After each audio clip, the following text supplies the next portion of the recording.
when superintendents were asked in Southern Arizona, what are you going to use the money for, most were very transparent by saying, we're going to use the bulk of the money for salaries, and there are some other needs, capital needs, such as computers that we're going to spend a small portion of the money on, but not the bulk. And as we look at Southern Arizona, I think most of the districts have been true to their word and are using most of the money to go into teacher salaries.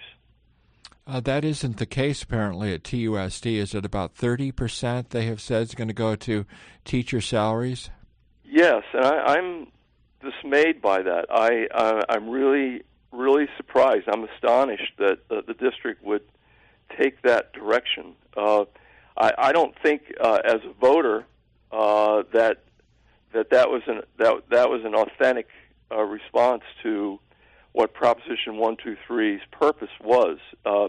Again, they can certainly do that, but I think if I were a voter in that district, I would say, hey, wait a minute, time out. You're going to use two-thirds of the money for capital expenditures, and only a third of it's going to go to teacher salaries. I would cry foul. Well, districts don't have, maybe the situation is they felt they needed to put that money towards some of the items that traditionally, as you said, would have been covered by bonding. Now, I'm not defending the decision, but I'm thinking that might be what they're thinking. I understand that thinking, but again, the appropriate avenue for generating money for those kinds of large capital expenditures should be through a bond issue, and that's between the district and the voters whether they can get a bond issue approved or not.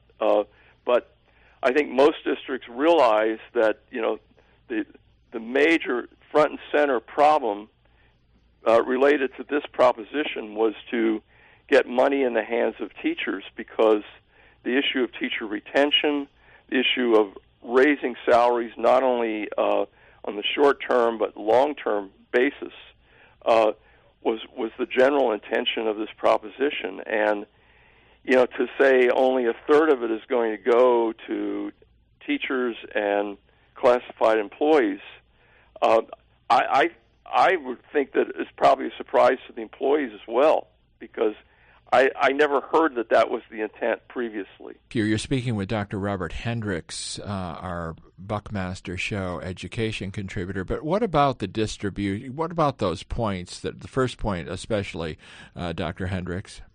Well, it's my understanding districts can hold some of that money back in contingency as a rainy day fund, for future expenditures. But certainly the intent was to try to spend as much of that money immediately as possible, since the allocations are going to be given on a yearly basis.